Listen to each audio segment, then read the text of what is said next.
veces que lo necesite. Bien, listo. Entonces, chicos, como les estaba mencionando, hoy es nuestra última clase de psicología educativa. Ya a estas alturas hemos podido nosotros conocer historia, conocer tipos de aprendizaje, conocer lo importante que es la inteligencia emocional, lo importante también que es que ustedes puedan conocer algunas estrategias tanto para la parte emocional como también algunas estrategias de aprendizaje, ¿verdad? Que muchas veces vamos a necesitar abordar en pequeños o pequeñas a quienes se les dificulta el hecho de poder aprender algunos de los contenidos que yo vaya a dictar, sea como docente.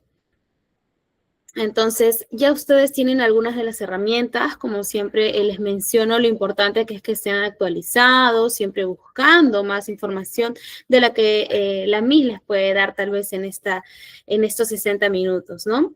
Hoy, más que todo, vamos a centrarnos en poder abordar lo que es la parte ya de la evaluación dentro de lo que es el campo educativo, ¿no? Con respecto a la psicología educativa, porque es necesario que nosotros podamos cada cierto tiempo ir evaluando los avances que tienen nuestros alumnos.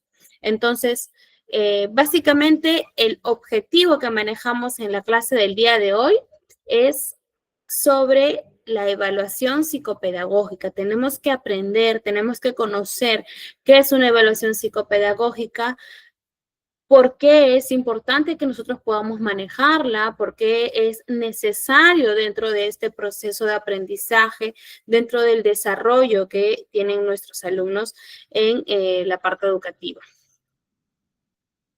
Primero, detallando lo que es el concepto de evaluación psicopedagógica, coincido con el término de evaluación psicológica compartiendo los rasgos definitorios de la misma y sus elementos, pero lógicamente abordados en la parte educativa, ¿sí? Recuerden que nuestro campo específicamente es esto, el campo educativo, ¿no? Puede ser colegios, como ya lo vimos, puede ser universidades, institutos, entre otros. No obstante, realiza Vidal y Manfón en 1998 una diferenciación específica de la evaluación psicopedagógica por la utilización que hace de métodos y procedimientos particulares y por el contexto tan específico en el que actúa como es la escuela. Esto es lo que nos hace diferentes, ¿sí? Esto es lo que lo hace diferente de una evaluación psicológica como tal.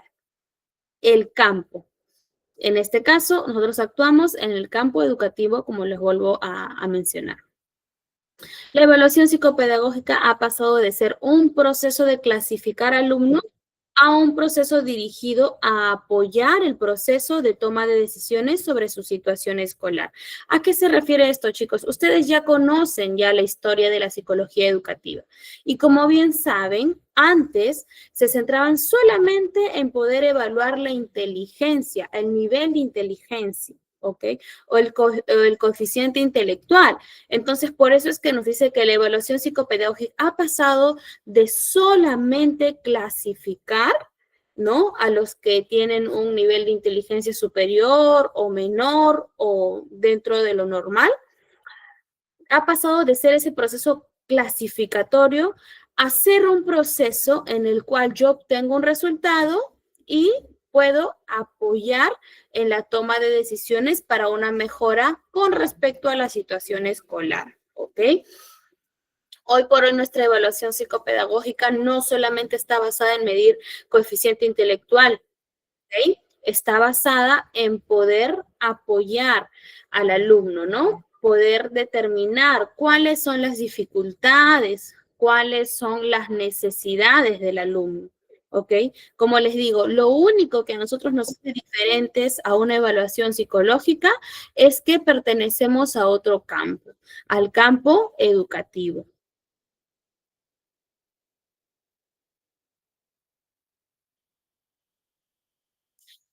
¿Qué no es una evaluación psicológica? La evaluación, que no es una evaluación psicopedagógica, perdón. Una evaluación psicopedagógica no se basa en evaluar el déficit para compararlo con una referencia estandarizada. sino que el origen de la evaluación está en determinar las necesidades que el alumno posee para dar una respuesta educativa adecuada a su déficit. La evaluación es un proceso, elemento esencial de la práctica educativa y sirve para realizar una puesta a punto de la intervención orientadora. ¿Qué quiere decir esto? Como les vuelvo a repetir, no es una evaluación evaluar el déficit o la dificultad. Eso no es una evaluación. La evaluación es poder determinar qué necesidades va a tener mi alumno, ¿ok? Para que al finalmente él pueda tener una respuesta educativa adecuada, acorde a lo que es sus necesidades, su edad y su desarrollo.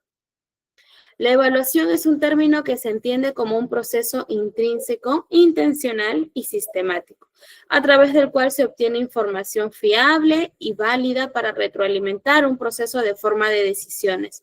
Por ejemplo, un programa de intervención. Con eso, chicos, no quiere decir que al momento de que yo pueda armar un plan de intervención o antes de armar un programa de intervención o plan, solamente me voy a basar en lo que estoy evaluando. ¿Ok?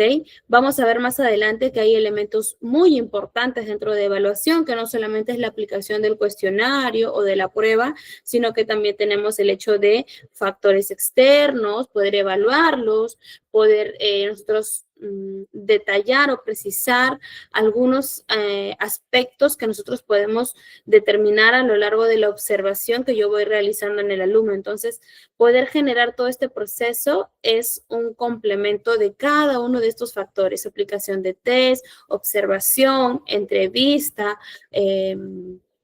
conocer los factores externos como tal. Entonces, eso básicamente es la evaluación psicopedagógica, que como les digo, es importante que nosotros siempre hagamos una evaluación antes de y luego una evaluación después de. ¿Por qué? Porque nosotros evaluando antes de podemos conocer cómo entró el alumno, cómo ha iniciado el alumno. Armo mi programa de intervención de acuerdo a las necesidades del alumno y finalmente hago una evaluación después del programa para ver cuán eficaz fue mi programa, le sirvió este programa al alumno, cuánto ha mejorado, ¿hubieron mejoras o no hubieron mejoras? Entonces, es importante determinar nosotros a través de la evaluación estos cambios que se van a dar o estas mejoras, porque nosotros lógicamente armamos y aplicamos un programa de intervención para buscar mejoras en el alumno.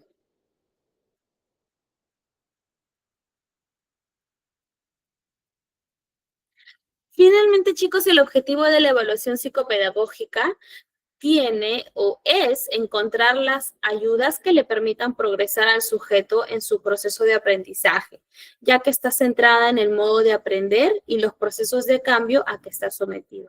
La evaluación no tiene como objetivo simplemente diagnosticar o encontrar qué es lo que tiene el alumno.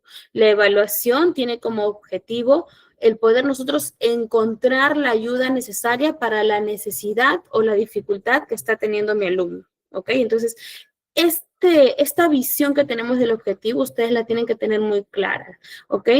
Y eso es lo que también muchas veces nos hace un poquito diferentes a la parte clínica, ¿no? A veces la parte clínica nos centramos bastante en dar el diagnóstico, que está bien porque las personas necesitan tener un buen diagnóstico, pero aquí en la parte educativa el trabajo es no solamente poder encontrar esas dificultades, sino el objetivo es encontrar la ayuda para que el alumno pueda progresar. Tienen en cuenta todos los condicionantes individuales, sociales, ambientales que rodean al sujeto y tratan de mostrar al alumno que pueden aprender y cómo hacerlo de una manera realista. Lo que les mencionaba hace un momento, ¿no? Uno de los objetivos es que nosotros podamos complementar toda esta evaluación, como dice acá, y condicionarlos finalmente para que el alumno, mi niño, niña o adolescente, ¿no? Pueda aprender de una manera consciente, de una manera realista, de una manera que él va a interiorizar, ¿no? Un aprendizaje consciente, un aprendizaje que se va a quedar con él. ¿Cuáles son los enfoques de una evaluación psicopedagógica? Porque vamos a tener nosotros y conocer algunos de los enfoques como tal.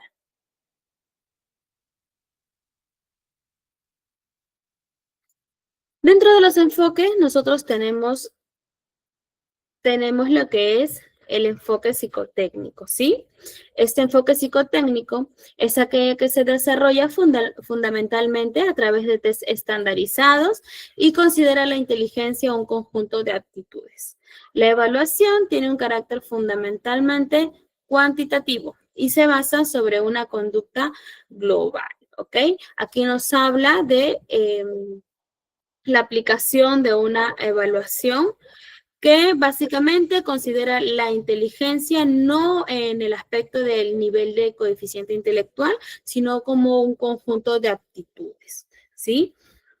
Dentro de ello también tenemos lo que es el enfoque conductual, basado en el análisis funcional de la conducta. Si se dan cuenta, como su propio nombre lo dice, acá no solamente evalúo la parte de procesos mentales superiores, sino que aquí voy a centrarme también en la parte de la conducta, un análisis de la conducta, ¿no?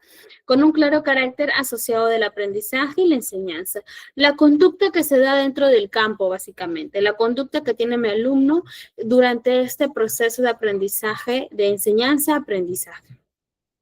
Este enfoque, a diferencia del anterior, pasa a describir lo que el sujeto padece a describir lo que el sujeto hace y las condiciones bajo las cuales está sometido.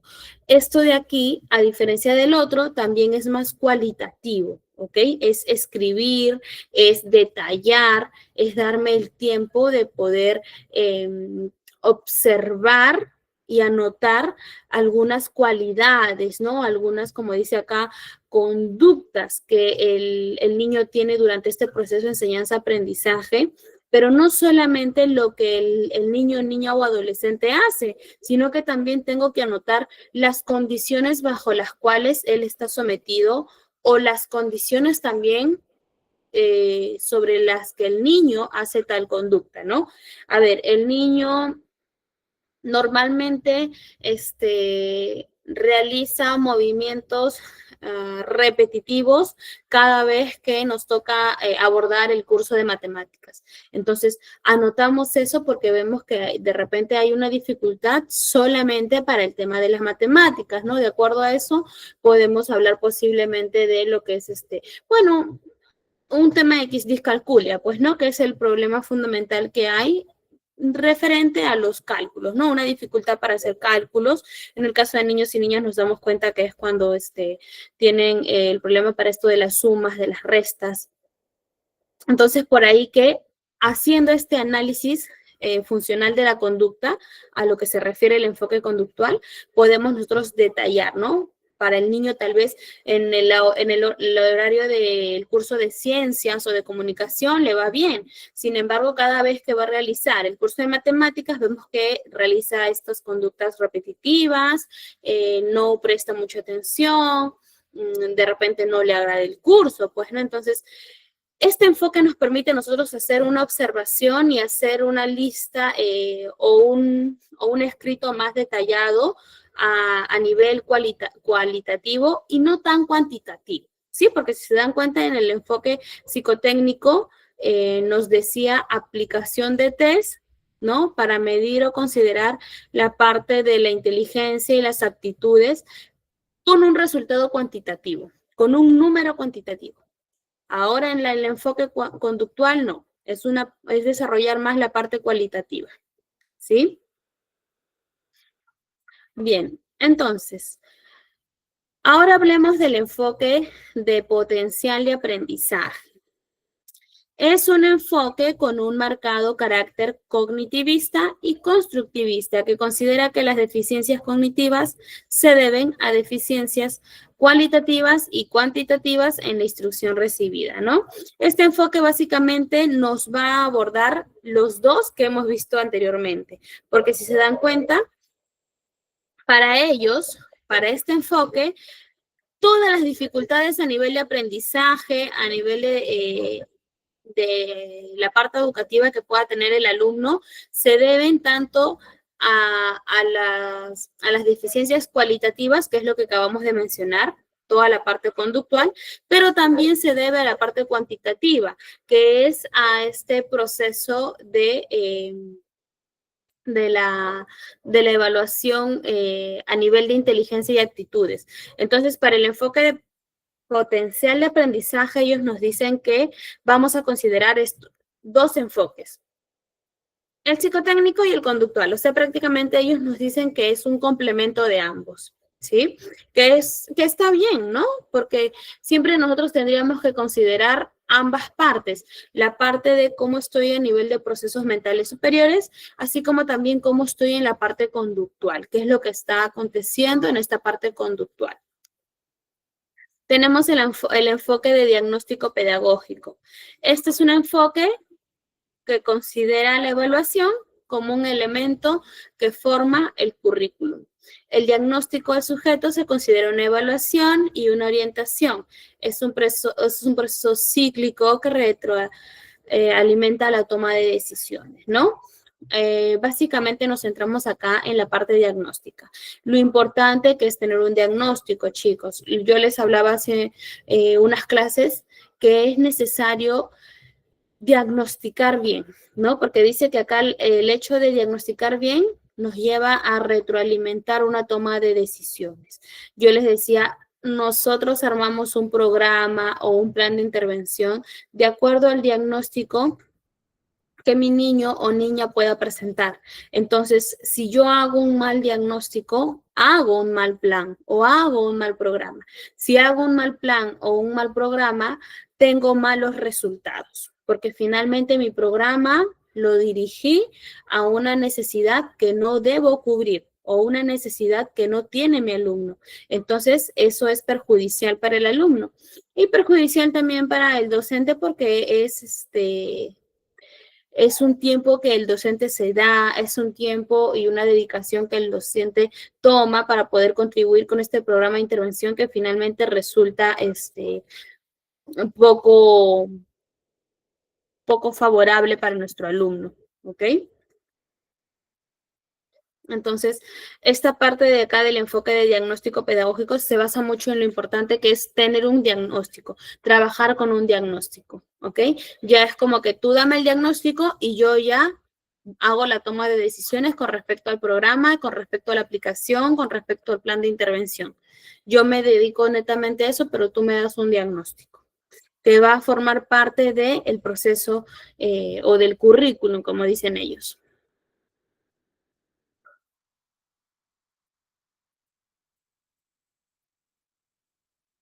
Aquí están, chicos, los instrumentos, ¿ok? Ya conociendo lo que es la parte teórica, lo que es qué cosa es una evaluación psicopedagógica, cuál es el objetivo de la evaluación psicopedagógica y ya conociendo también qué enfoques hay dentro de lo que es una evaluación psicopedagógica, podemos pasar ya a los instrumentos. ¿Qué voy a utilizar yo dentro de una evaluación psicopedagógica? ¿Ok? Porque como les dije, esto es un complemento, chicos. No solamente voy a sentarme y aplicar una prueba, no. Eso sería hacer un mal procedimiento. Entonces, que como les dije la otra vez, nos vamos a topar con profesionales, nos vamos a topar con personas que probablemente para ellos el proceso es sentarme, llamar al alumno y hacerle la evaluación. Sin embargo, ese no es un buen proceso, ¿ok? No es el proceso que se debería dar. Entonces, yo necesito que ustedes puedan ser conscientes de eso, por ello que dentro de instrumentos que ustedes no deben olvidar están los siguientes. La observación, chicos, la observación es muy importante. Siempre les recalco, pues, ¿no? A los docentes con los que he trabajado, a ustedes también. Ustedes son nuestros ojos prácticamente, ¿no? En mi caso, que yo soy psicóloga, ustedes son nuestros ojos porque ustedes están la mayor parte del tiempo con el alumno. Ustedes son quienes nos pueden dar información de primera mano, porque yo probablemente lo puedo entrevistar, puedo observar algunas conductas, pero solamente son algunas conductas, ¿no? No es como el docente que está la mayor parte del tiempo con él, que lo observa, que tiene prácticamente una convivencia, ¿no? Con el pequeño pequeña. Entonces, chicos, la observación es importante. Es uno de los instrumentos más utilizados dentro de la evaluación psicopedagógica, por lo que es preciso utilizarla únicamente cuando sea adecuada. La observación es un proceso que recoge, mediante un registro objetivo, sistemático y específico, las conductas que realizan los alumnos en un determinado entorno. ¿A qué se refiere cuando dice un registro? Básicamente, chicos, un registro es mi hoja en la que yo voy a hacer todas mis anotaciones. Voy a registrar todas las conductas. Como se mencionaba en el enfoque anterior, no solamente es anotar la conducta que tiene el niño, sino que también es importante que nosotros anotemos bajo qué contexto está realizando la conducta el niño, ¿no? No solamente registrar y decir, el niño tiene movimientos repetitivos con el lápiz, ¿no? Que normalmente a veces los niños que tienen algún trastorno de déficit de atención e hiperactividad o probablemente autismo también, tienen estos movimientos repetitivos, estos movimientos estereotipados. Entonces, no solamente es anotar la conducta, sino que también es importante que nosotros anotemos bajo qué contexto lo está haciendo, ¿no? Lo realiza durante la clase específica tal, o lo realiza cada 20 minutos o cada 15 minutos. Entonces, importantísimo que nosotros podamos detallar, ¿no? Con ello, obviamente que a veces es tedioso, sobre todo para los docentes que muchas veces trabajan en colegios, aquí en Perú le llamamos colegios estatales, que son colegios donde hay bastante alumnado, ¿no? Que un docente puede manejar entre 25, 30, 35 alumnos. Es un poquito más tedioso para esos docentes, pues, ¿no? Porque es como que tener un ojo para cada uno de sus alumnos. Pero es importante. Es importante que lo podamos realizar de repente en un determinado tiempo, darme un espacio para poder observar a este niño que lo necesita.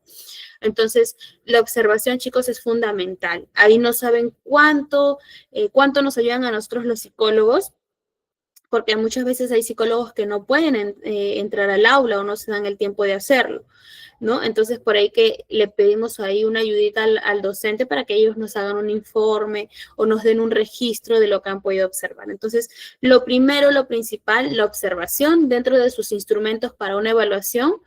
Ustedes tienen que tenerlo muy en cuenta, el hecho de poder hacer registros de todas las conductas y también de los contextos bajo los que el niño realiza esta conducta, ¿sí? Listo.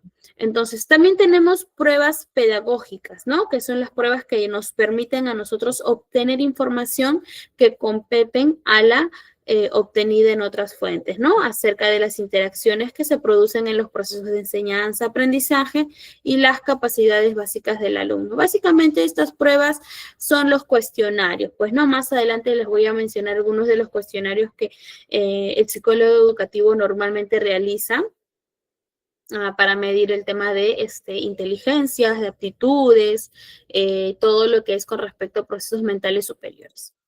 Los test. Los test, a pesar que su uso en la evaluación tradicional era casi exclusivo, sigue presentando innumerables tasas base en la objetividad de sus medidas. La representación del muestreo, la puntuación orientativa que permite establecer un punto de referencia, ¿no? En muchas ocasiones puede darnos una idea del nivel de competencia curricular del alumno. Tanto los test como las pruebas pedagógicas nos dan resultados y nos dan números que nos pueden ayudar a nosotros a partir de una idea, ¿ok? Nosotros sabemos que los test y las pruebas se manejan en base a una puntuación de normalidad. ¿En qué nivel está? De repente está en un nivel dentro de lo normal, de repente mi niño está por debajo de lo normal. Entonces, pero esto no es para clasificarlos, como yo les decía hace un momento. Los test no me sirven actualmente para clasificar y hacer un lado a mi niño. No, este niño está debajo de lo normal, entonces necesito apartarlo y ponerlo con los niños que están a su mismo nivel. No, sino que me permite a mí encontrar esta necesidad para yo poder ayudarlo. ¿ok? ¿Son importantes? Sí, son importantes porque nos dan datos fiables, pues, ¿no? Como les digo, son datos cuantitativos, son datos que están estandarizados, ¿no? Son resultados que están estandarizados bajo una normalidad como tal. Entonces, es importante que tengamos en cuenta estos instrumentos. Finalmente, también tenemos dentro de instrumentos la entrevista, chicos. Tratar de obtener datos directamente del sujeto mediante exploraciones orales donde los datos son recogidos en un informe psicopedagógico. Es una técnica de recogida de datos cualitativa y subjetiva, extensible al alumno, padres o personas que tengan alguna relación con el proceso de enseñanza del alumno. Aquí, ¿por qué ustedes creen que la entrevista con el alumno y con los papás no es objetiva, sino que es subjetiva? A ver, o quién me puede decir por aquí cuál es la diferencia entre objetivo y subjetivo, porque recuerden que los test y las pruebas pedagógicas son objetivas. Sin embargo, la entrevista con los involucrados es subjetiva. A ver, ¿por qué creen ustedes que hay esta marcada diferencia?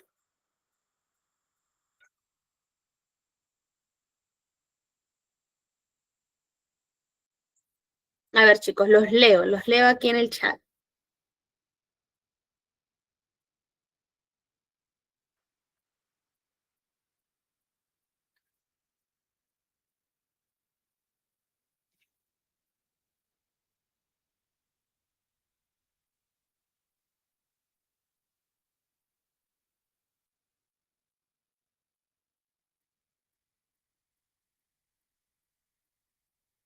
¿Nadie?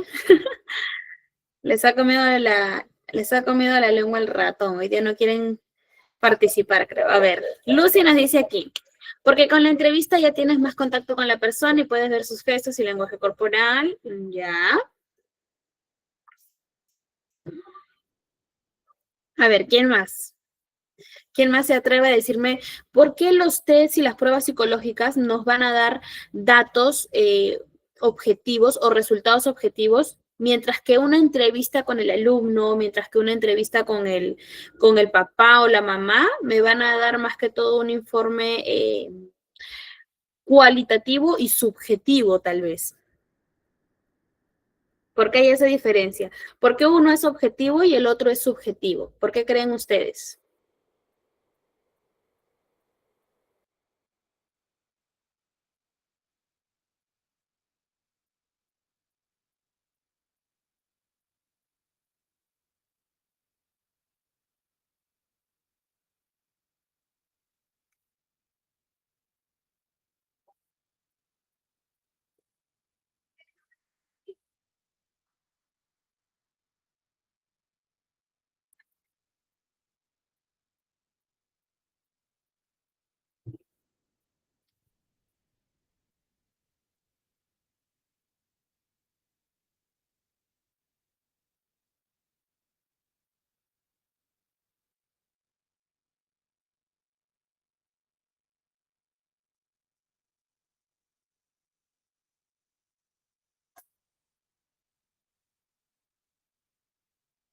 Ok, bien, objetivo porque son hechos verificables, gracias Wendy, y subjetivo porque nos hablará un poquito más de la postura o la posición, chicos. A ver, las pruebas y los test nos dan un resultado objetivo porque se están basando ahí en números, datos fiables, números que ya están bajo una estandarización, resultados como tal. Ahí no ha habido intervención del alumno, más que quizás solamente la parte en la que él participa de la evaluación. Entonces, estos resultados son objetivos, ¿ok? Porque yo los voy a revisar y los voy a puntuar de acuerdo o en base a lo que es los, el proceso de calificación como corresponde, pues, ¿no? Entonces, esto es objetivo. Mientras que la entrevista va a ser subjetiva, porque probablemente, a ver, un ejemplo, yo me puedo entrevistar con el papá y el papá me puede decir a mí, no, mi hijo en casa entiende todo, sin embargo en el colegio no lo puede entender porque quizás la profesora enseña mal. Eso es subjetivo, porque el papá no está en el salón, el papá no puede decirme que la profesora enseña mal. Sin embargo, son datos que yo dentro del informe voy a tener que colocar porque es lo que el papá refiere o lo que la mamá refiere. Entonces, por ahí que el papá también puede llegar y me puede decir, mi niño no está aprendiendo mucho o no aprende como corresponde porque su compañero tal siempre lo molesta o siempre lo inquieta o siempre conversa con él. Entonces, eso no es nada objetivo, sino que es una apreciación del papá, es lo que piensa el papá. Mientras, como les vuelvo a repetir, no es objetivo. ¿Ok? Acá, por ejemplo, Pilar nos dice, la diferencia de sus actitudes de conducta no es lo mismo que en casa. Puede ser, de repente el profesor me da un informe a mí en el que el alumno no atiende la clase con conductas tales y tales, y el profesor, el papá o la mamá me viene y me dice en entrevista, qué raro, porque en mi casa nunca lo hace. ¿Me dejo entender? Entonces, la entrevista es subjetiva. Básicamente voy a yo recolectar datos, pero es subjetivo. Quizás me entrevisto con el alumno y el alumno me dice que él no copia las clases porque la profesora le grita. Puede ser una idea del alumno o tal vez no, pero es subjetivo porque yo no tengo cómo comprobar esa información que me está dando el alumno. Sin embargo, son cosas que yo voy a anotar y colocar dentro del informe porque es lo que ellos me están expresando. Entonces, a eso le llamamos subjetivo, ¿ok? Y necesito que ustedes siempre tengan en cuenta esto, ¿no? Porque yo no puedo diagnosticar, yo no puedo hacer un programa o un plan de intervención en base solamente a una entrevista, ¿ok? No quiere decir, ya, me entrevisté con el niño dice que no entiende porque le tiene miedo a la profesora, ok, voy a hacer un plan en base a eso, no estaría bien. Porque estoy haciendo un plan en base a datos subjetivos, en base a datos que no he podido corroborar, en base a datos que me da el alumno. Probablemente el alumno está teniendo una realidad un poquito distorsionada. Quizás el docente no le gritó, el docente no tiene nada personal con él y quizás el niño está malinterpretando. Probablemente puede ser, ¿no? Así como también se dan casos en los que no. Pero a lo que me refiero es que no puedo basar mi evaluación, chicos, en una entrevista. Eso no puedo hacerlo. No puedo basar toda mi evaluación solo porque me entrevisté con el niño y con la mamá. No.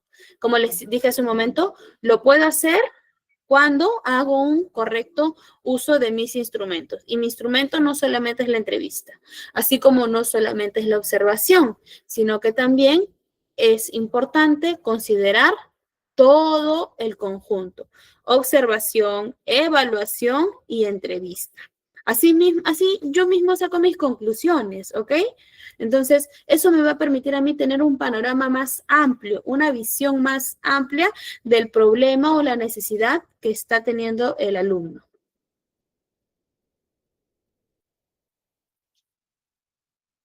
Fases en la evaluación psicopedagógica. ¿Cuáles son las fases? A ver, antes de pasar, Bladys, claro, Bladys, el subjetivo puede variar, chicos, porque la parte subjetiva, como ya les dije hace un momento, es lo que el papá puede pensar o es lo que el papá viene y me dice a mí por lo que su hijo le ha contado, ¿ok? Entonces, lo subjetivo es algo relacionado a lo que tú piensas, a lo que tú crees, ¿sí? Como les digo, en base a la entrevista, probablemente yo también puedo determinar con qué tipos de papás voy a trabajar muchas veces. Entonces, ¿la entrevista es importante porque nos permite obtener datos? Sí. ¿Ok? Es importante porque nos permite tener información sobre el contexto en el que el niño quizás está creciendo, ¿no? Porque al entrevistarme yo con papá o con mamá, o con ambos, que es lo ideal, me permite a mí conocer con qué tipos de padres voy a trabajar durante mi plan o programa de intervención. Pero como les vuelvo a decir, esto es subjetivo, ¿ok? Es algo que ellos creen, es algo que ellos piensan, que muchas veces puede ser errado, tal vez, o muchas veces puede ser real, ¿no? Porque hay papás que sí te dan una información que tú contrastas con lo que observó el docente y con el informe que te dio el docente sobre la observación, más lo que yo observé como psicóloga quizás cuando entré un día al salón de clases, y más lo que tengo yo en resultados de pruebas, Entonces me doy cuenta que todo cabe como un rompecabezas, ¿no? Lo que me dicen los papás, lo que me dice la parte de observación, lo que me dicen los instrumentos, por ahí es genial.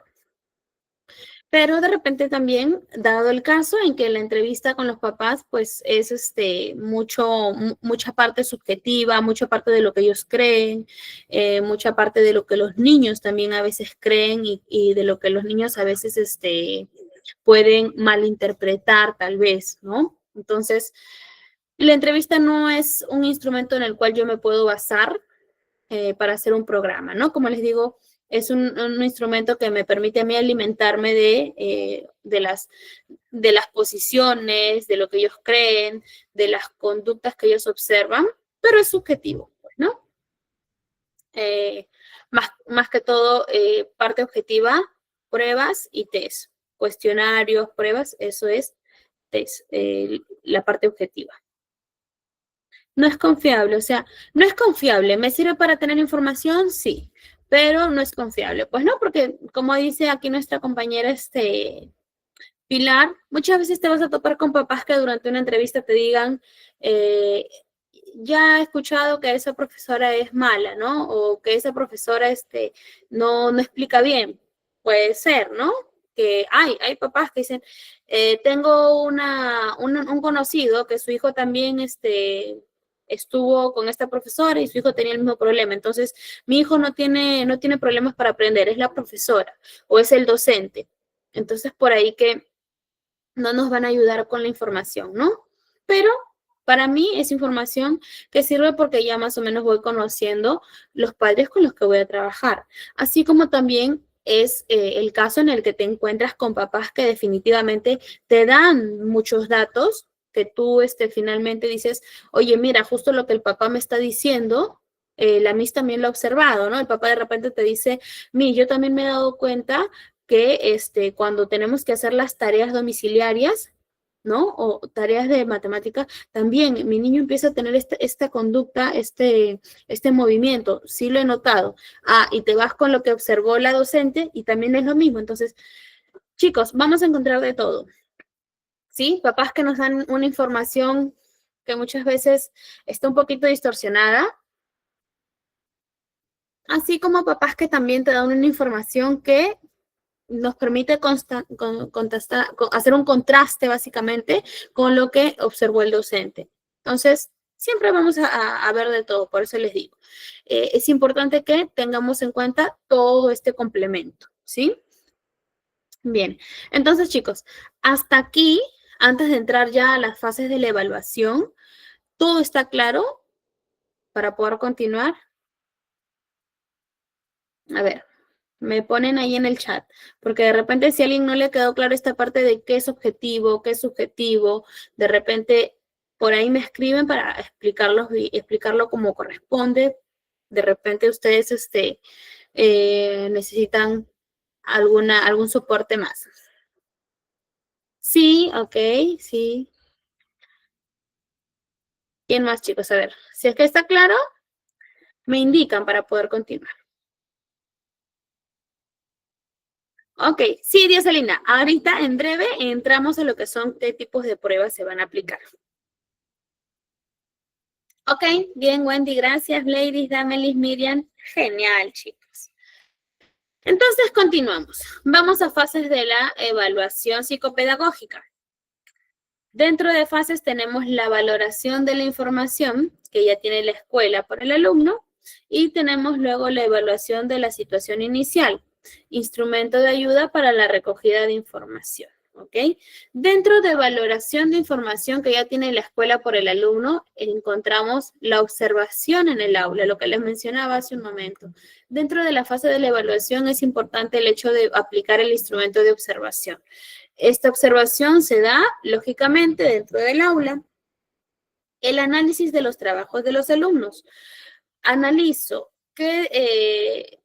cómo realiza el trabajo mi alumno, cómo realiza sus actividades, qué dificultades tiene, qué conductas tiene durante el trabajo en aula. Finalmente tenemos lo que son la entrevista a los familiares, ¿sí? Eso es valoración de información que tiene la escuela. Ahora, en la parte de evaluación de situación inicial, hablamos de instrumentos de ayuda para la recogida de información. Estos instrumentos, ¿cuáles son?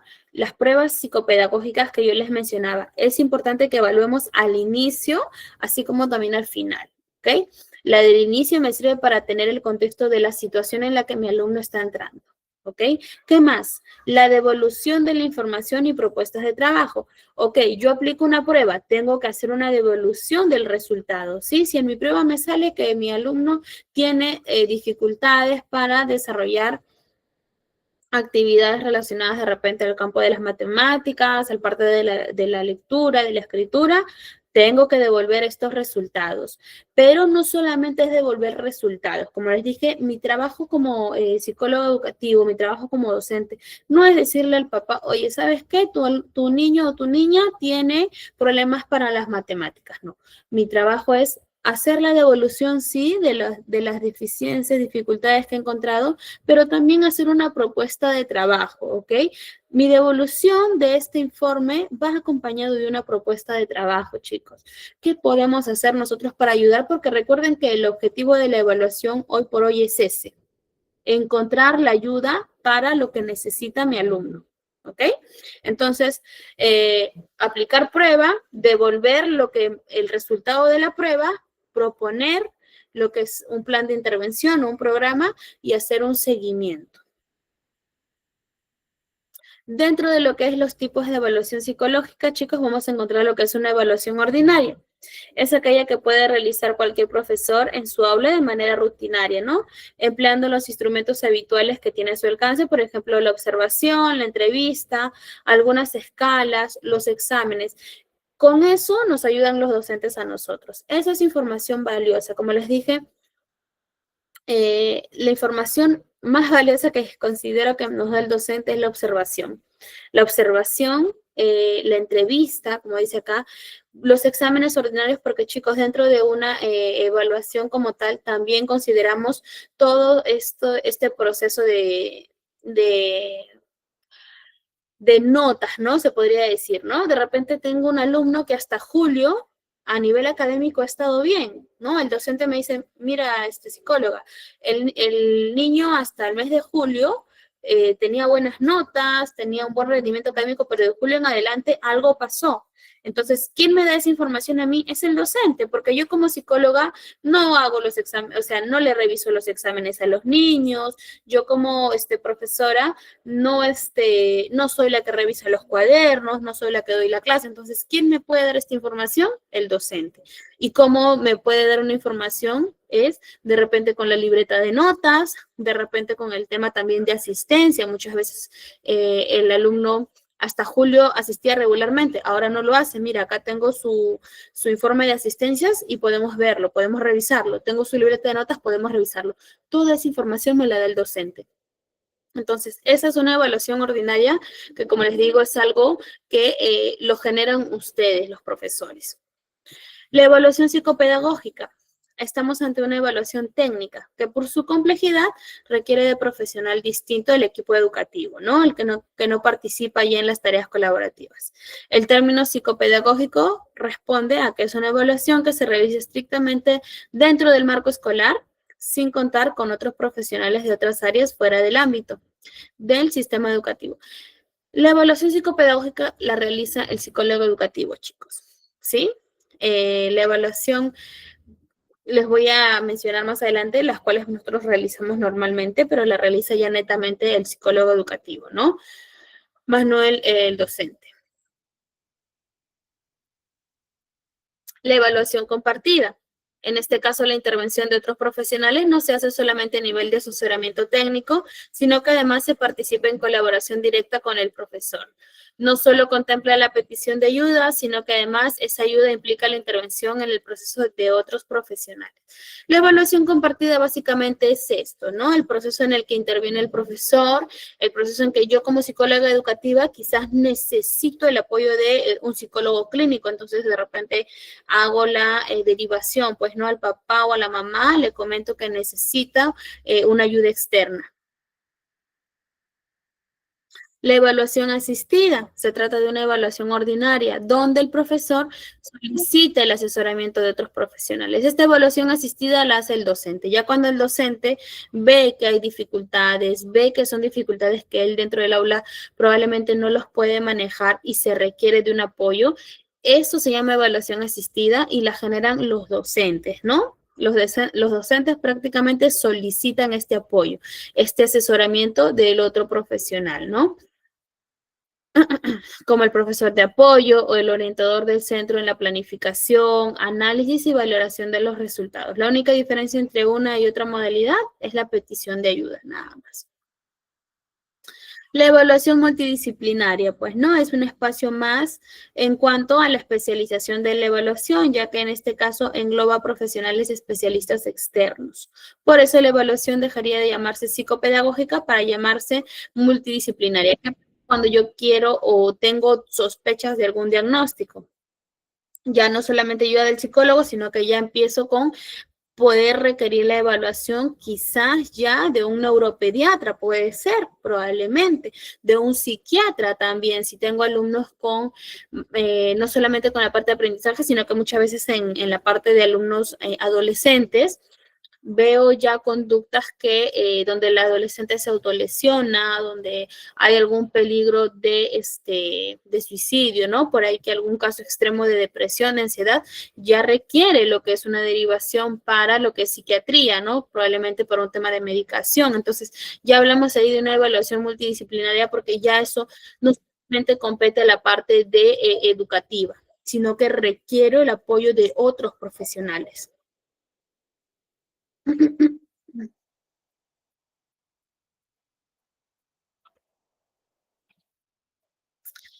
¿Qué aspectos debo tener en cuenta, chicos? Aquí, lo que estaban ustedes preguntando, consultando. La exploración de la inteligencia, esta suele realizarse habitualmente con escalas de inteligencia, ¿sí? Mayormente lo que usan los psicólogos educativos para lo que es escalas de inteligencia, Wechsler, son las pruebas como el WISE, el WIS y el WIPSI. ¿Ok? Son pruebas que miden el desarrollo intelectual en relación con una serie de tareas. Las escalas en Psychiatry, esta de acá es de aplicación infantil y se basa en diferentes áreas verbales y manipulativas. Los test de matrices progresivas de Raven, también un test súper bonito, un test súper amigable con los chicos, test de matrices progresivas de Raven, test de dominós, entre otros. Son también pruebas para medir el coeficiente intelectual, el tema de inteligencia, pero en base a algunas aptitudes. Según la teoría del aprendizaje de Vygotsky, es necesario medir no solamente el potencial del sujeto en un momento determinado, sino el desarrollo que alcanzará con la provisión de determinadas ayudas educativas que se miden con instrumentos que realizan una comparación inicial, ¿no? La parte que les menciono siempre, una comparación de cómo está iniciando, una comparación por ahí de cómo está en el proceso y finalmente la comparación con cómo ha terminado, el resultado final. Son muy utilizadas en este sentido el LPAD de Feuerstein, el EPA de Fernández Ballesteros, BEPA-CEP de Molina y el KABC de Kaufman.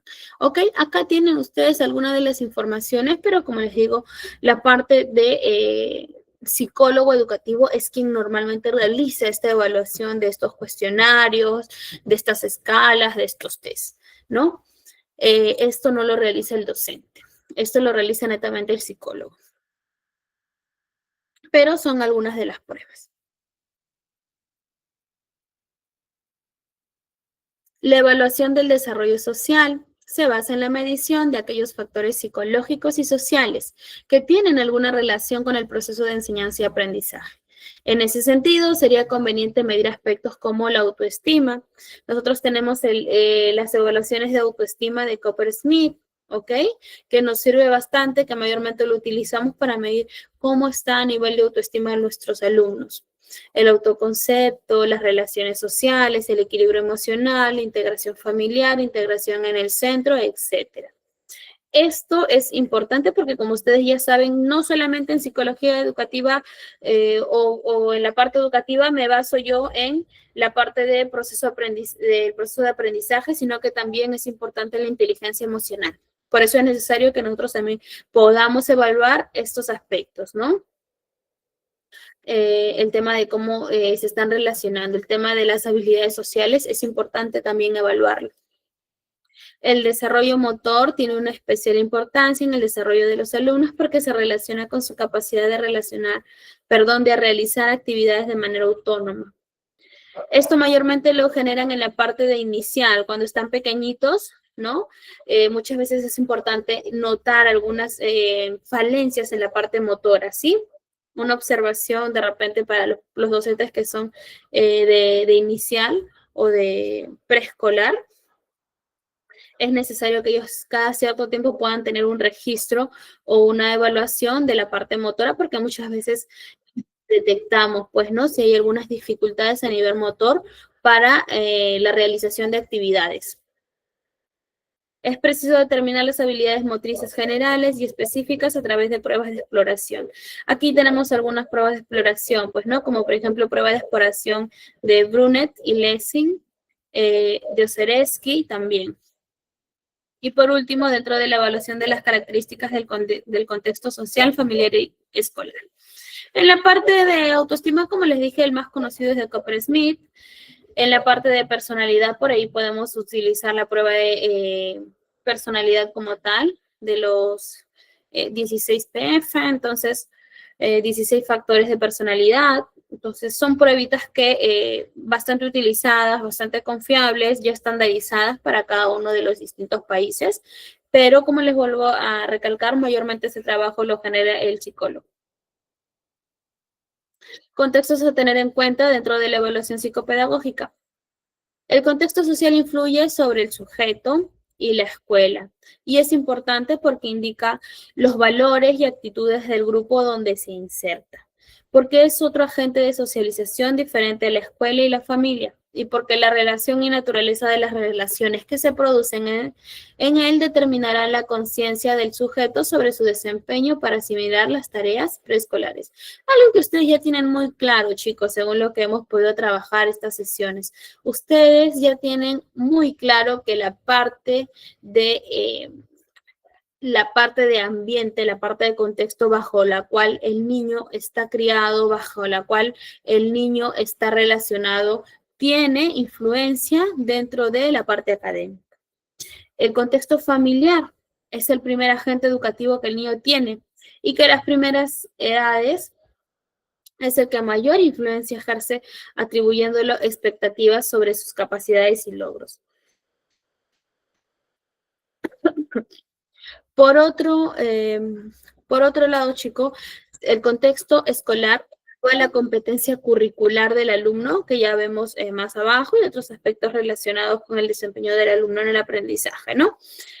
El contexto escolar, ¿por qué? El contexto escolar hace referencia al tema de las relaciones con los pares, ¿no? Con los niños de su edad, que también influye, porque podemos tener un alumno muy capaz a nivel académico, pero si tiene malas relaciones en el colegio o está pasando por un proceso de bullying, probablemente el rendimiento académico baja. Entonces, también el contexto escolar es importante dentro de la parte curricular y académica, chicos.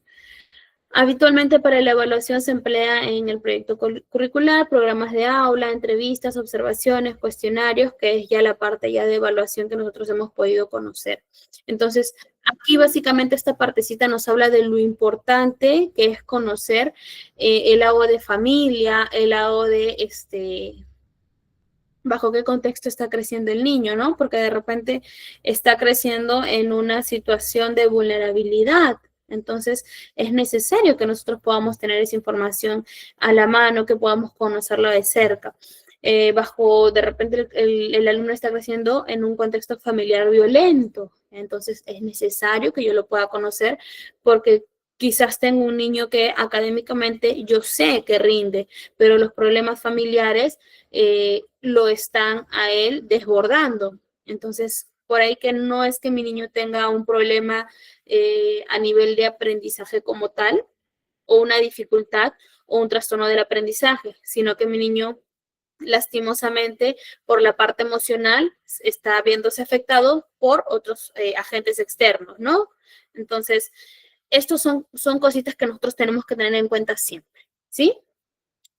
Bien, chicos, entonces hasta ahí es nuestra clasecita del día de hoy. Tenemos aquí 5 minutitos para poder nosotros conversar algunas dudas, algunas consultas que tengan, yo los escucho. Hoy básicamente me he centrado en que ustedes puedan conocer esta parte importante de la evaluación, porque se requiere siempre de la evaluación para que podamos conocer la realidad problemática de nuestros alumnos. Entonces, como se habrán dado cuenta, solamente hay un punto específico que realiza el psicólogo, ¿no? Que solamente lo puede realizar él, es la parte de evaluar a nivel de cuestionarios, de test, de pruebas. Por otro lado, hay otra parte fundamental que la realiza el docente, el hecho de la observación, el hecho de tener un seguimiento adecuado de cómo tu alumno va progresando o cuál es la capacidad que él tiene a nivel académico, que solamente lo conocen los docentes. Entonces, necesitamos siempre conocer cuál es el proceso de evaluación psicopedagógica, qué tan importante es y qué tan necesario es para poder nosotros ayudar a nuestros alumnos, ¿sí? Bien, chicos, entonces iniciamos con las preguntitas. Vamos a, Bladys, levantaste la manito, te escucho. Sí, Miss, ahora que usted está hablando de la observación, es muy importante que la tengamos en cuenta a la hora de dar las clases y creo que se puede escalonar entre las primeras. Muestro un ejemplo. Estaba yo llevando a mi sobrina al colegio y me quedé un ratico ahí porque a mí me gusta mucho observar a los profesores. O sea, yo estoy estudiando para eso, pero a mí me gusta observar. Y estaba una niña que estaba realizando un trabajo de matemática. Ella no le daba para hacer las multiplicaciones y yo veía que se estaba frustrando y cogía rabia y yo le decía desde acá, mamá, tú puedes, dale, tú lo puedes hacer, concéntrate. Pero ella estaba tan estresada y se movía y en una no pudo más, arrancó la hoja y la rompió. Y como yo le decía, mamá, tranquila, inténtalo de nuevo. Entonces cuando el profesor se dio cuenta y la abordó. O sea, el profesor ahí no estaba observando ni tampoco se dio cuenta de que la niña lo que necesitaba era aprenderse las tablas de multiplicar. Entonces yo le dije a la mamá, le comuniqué lo que había pasado y le dije, ella le toca aprenderse las tablas de multiplicar para que pueda realizar los ejercicios de matemáticas. Así que la mamá me la llevó. Yo la ayudé, se aprendió la tabla de multiplicación, no era que ella no sabía o que era mala, se la aprendió en una semana y comenzó a sacar los exámenes a 5. Entonces, por eso es importante que como profesores observemos esa parte conductual del niño para poderlo ayudar. Ok, ladies, chicos, ven, aquí tenemos un ejemplo claro de lo importante y lo necesario que es que yo pueda observar qué es lo que está ocurriendo con el alumno para poderlo ayudar, ¿ok? En el caso de Bladys, como dice, no observé, noté cuál era ahí la necesidad en específico, qué es lo que necesitaba la alumna. De repente, no es que ella tenga un problema para hacer el cálculo como tal, sino era simplemente que requería un apoyo, que era poder aprender la tabla para que finalmente pueda resolver los ejercicios como normalmente lo realizan los demás. Entonces, es muy importante, chicos, que nosotros podamos observar qué necesita cada alumno, porque como siempre les digo, ustedes tienen que tener en cuenta, todos los alumnos son diferentes, todos tienen procesos de aprendizaje diferente. Entonces, el aprendizaje no va en línea recta, ¿ok? Entonces, por ahí que cada niño requiere una atención distinta, cada niño requiere una modalidad diferente y es necesario que ustedes puedan abordarlo dentro de lo que es el trabajo que ustedes hacen, ¿no? Entonces, bien, Bladys, muchas gracias por poder compartir con nosotros esta experiencia y te felicito, de verdad, porque son pocas veces los docentes que se dan el tiempo de hacer eso, más que todo dicen, no lo puedo hacer, ya lo clasificamos o lo sentamos o le decimos al papá que necesita refuerzo en casa o lo que fuera, y no nos damos el tiempo que requiere, pues, ¿no? Poder determinar que es un problema sencillo muchas veces, ¿no? El que podemos atender. A ver, nos dice por acá, Pilar nos dice en cuanto a los colores que el niño puede utilizar. Pilar, a ver, ¿a qué te refieres? Te escucho. Lo que pasa es que, a ver, buenas noches, ante todo. He tenido casos de niños que, por ejemplo, a algunos les gusta utilizar colores fuertes, por ejemplo, el rojo, el amarillo, el azul, el verde, el celeste, ¿no? Pero colores bonitos y pintan lindas cosas. Pero hay niños que agarran simplemente, utilizan el color negro, negro o café, ¿me entiende? Y empiezan a dibujar y no saben qué hacer. El dibujo son como garabatos. Entonces me gustaría mucho que usted nos especifique o nos diga más o menos, yo sé que somos psicopedagogas, ¿no es cierto? Pero nos podría ayudar en esa parte acerca de cómo pueden expresar los niños en un dibujo lo que nosotros podemos, en qué forma podemos ayudarlo. Ok, bien, Pilar. En este caso tendría que hacer una evaluación como tal. ¿Cuál es el caso en sí? Tenemos niños que normalmente utilizan estos colores porque son colores que recordemos que los niños aprenden, son como una esponjita. Entonces, yo he tenido, por ejemplo, el caso de un pequeño que todo me dibujaba a manera de legos y los pintaba con colores súper oscuros, ¿no? Azul, azul oscuro, morado, negro, pero no era un problema como que el niño estuviera estuviera con algún caso en específico quizá de depresión o ansiedad, porque son colores que muchas veces lo asociamos con la parte emocional, ¿no? Sino que básicamente cuando puedo entrevistarme con la mamá, con los familiares, es un niño que crece bajo un contexto familiar muy bonito, pero el detalle está en que el niño no estaba teniendo la supervisión a la hora de poder ver algunos videos en YouTube.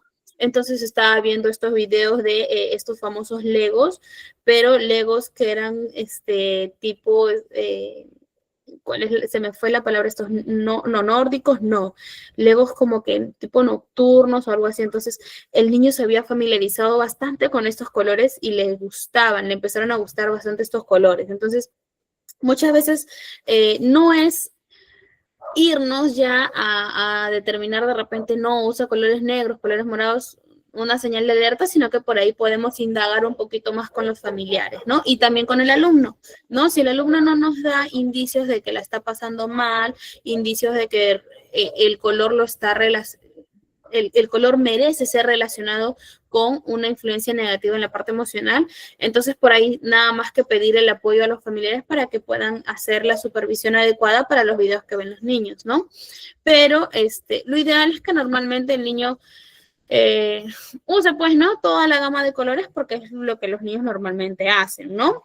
Ya cuando el niño se orienta a un determinado color, por ahí que podemos indagar un poquito, preguntar por qué. Por ejemplo, las niñas con el uso extremado del color rosa, ¿no? Probablemente porque ven muchísimos videos de Barbies, de videos básicamente que Princesa. son relacionados a ese color, ¿no? Pero como les digo, muchas veces podemos tomarlo así como una señal, pero indaguemos un poquito más a ver qué es lo que finalmente tienen, pues, ¿no? Con esto no te digo que no es importante, sino que ahí está nuestro trabajo. Ustedes como docentes, fuente de primera información, veo que mi niño está haciendo mucho uso de ese color o mucho uso de los garabatos, entonces por ahí una entrevista ustedes primero con los papás, ¿no? A ver qué les dicen los papás. Si ustedes notan algo raro, porque a veces también podemos cruzarnos con papás que yo como docente siento que me está ocultando algo, ¿no? O me entrevisté con mi alumno y mi alumno me dijo algo que me dejó pensando, que me dejó por ahí un poquito preocupada. Entonces, ya es hora de pasarlo al siguiente nivel, de repente una entrevista con la psicóloga educativa del colegio, ¿no? Pero por ahí que muchas veces es algo que no es tan relevante, ¿no? Sino que los pequeñitos ven, hoy por hoy hay poca supervisión de los papás para el tema de videos, para el tema de contenidos digitales, entonces se nos escapa de la mano y los niños están en toda la edad de repetir patrones, de repetir colores, ¿sí? Entonces, puede ser eso, Pilar. Más que todo, te pido ahí la observación, la entrevista que tengas con los papás es importante, ¿sí? Listo. A ver, Gladys, para cerrar contigo. Bueno, Bueno, tengo una experiencia, de acuerdo a lo que dice la compañera. Yo cuando estaba pequeña, personalmente, cuando me compraban los colores, yo botaba el color café y el color negro. Yo no pintaba ni con el café ni con el negro, sino era con rosa, fucsia, hasta las caras que debían de ser de color cafecito, yo las pintaba con color fucsia o rosa. Pero como antes no existía lo que ahora, o sea, lo que usted ahora enseña, que tiene que ver que están pendientes a los niños, a que por qué lo hace. Ahora que yo crecí, me di cuenta de que ese era el color que a mí me gustaba. Actualmente yo no uso negro, lo toleré en zapatos de colegio, pero todo lo que compro es rosa. O sea, eso indicaba de que a mí me gustaba el color rosa. O sea, tampoco es que sea tan malo porque mire, yo actualmente yo estoy bien. Ok, sí, chicos, a veces sí, pues no, a veces nos genera un Pero, poquitito. a ver, hola, profe, disculpe. O también una pregunta. Los dibujos y con los colores, por lo menos aquí en Venezuela está prohibido el negro, ¿verdad? Los niños no pueden usar el color negro. Pero a veces, le digo por experiencia, yo tuve un alumno que él usaba muchos dibujos y los dibujos eran medio feitos, ¿sabes? Y uno se da cuenta, pues todos agarraban colores y ese alumno agarraba cosas negras. Yo empecé a endalagar y ve. Ahí pasaba algo. Por eso es que una vez con los dibujos, ellos transmiten todo lo que pasa en sus casas. Y el niño, yo estuve hasta en la lona porque fue que descubrimos todo. El niño parece que era tocado con su padrastro. Por eso que digo que hay que estar pendiente también cada dibujo y con cómo ellos colorean. Ok, bien, Dameli, sí, efectivamente, como les dije, por eso es importante el hecho de poder observar, de poder entrevistar, ¿ok? Muchas veces pasa el caso como dice Blady, no es un hecho simplemente de gustos, es el hecho solamente de repetir algo que vi, me gustó un dibujo, veo que ese dibujo, por ejemplo, hay un famoso dibujo de Lady Blue, entonces tenía una alumnita que todo lo pintaba rojo y azul, creo, Lady Blue, Lady Bug, no recuerdo, rojo y azul se volvieron sus colores favoritos y en todos los pintaban. Entonces, por ahí que no es tan grave, pero así como le dije hace un momento, Pilar, también hay casos en los que tengo que observar. Si me entrevisto con mi alumno, me da un dato o por ahí una información que me tiene preocupada, que no me cuadró tan bien, me entrevisto con los papás, entonces también me queda la duda, entonces ahí está pasando algo.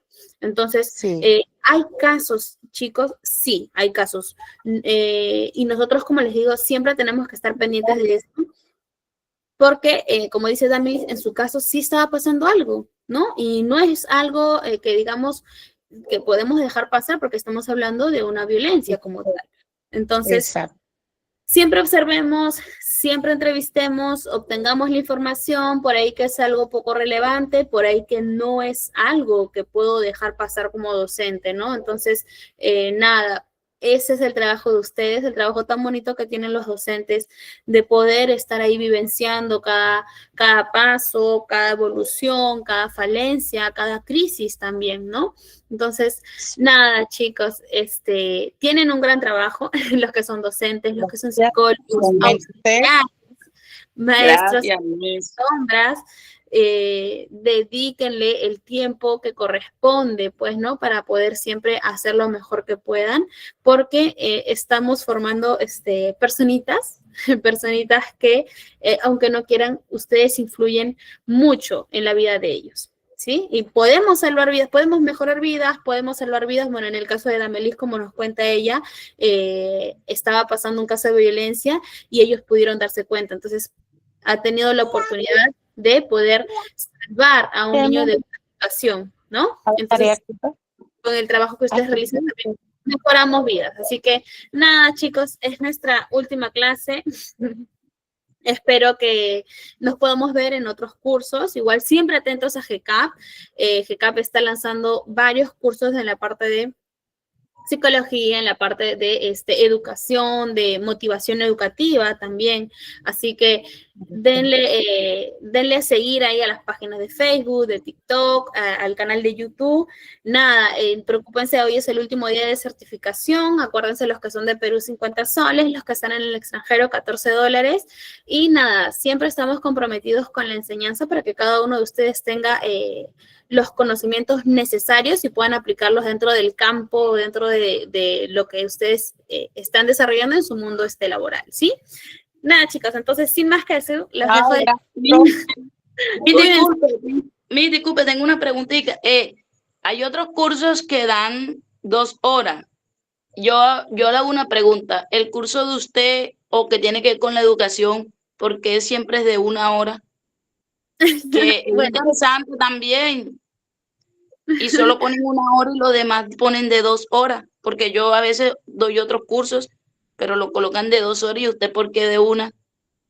Ok, a ver, aquí están los chicos de GCAP. A ver, por ahí ya saben, chicos administradores de GCAP, están pidiendo acá 2 horas para los cursos de psicología, educación. Claro, sí. Que tomen nota.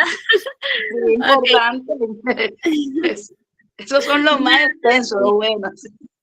Sí, pues no, a veces nos queda un poquito corto, pero nada, ya acá los chicos nos están escuchando, aunque no crean, siempre estamos con la supervisión acá de los chicos de GCAP, ellos también están en la clase, así que ya van a considerar ahí lo que nos están pidiendo ustedes, que de repente el horario sea un poquito más extenso para poder proyectarnos ahí a un horario quizás que les agrada un poquito más, ¿sí? Entonces, chicos, nada, ha sido una linda clase, en realidad un lindo curso con ustedes.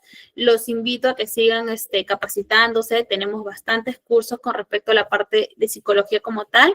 Y nada, espero que sigan inscribiendo ahí aquí en GCAP con nosotros, ¿sí? Cuídense mucho, chicos. Mil bendiciones por ustedes. Nos encantó su clase. Buenas noches.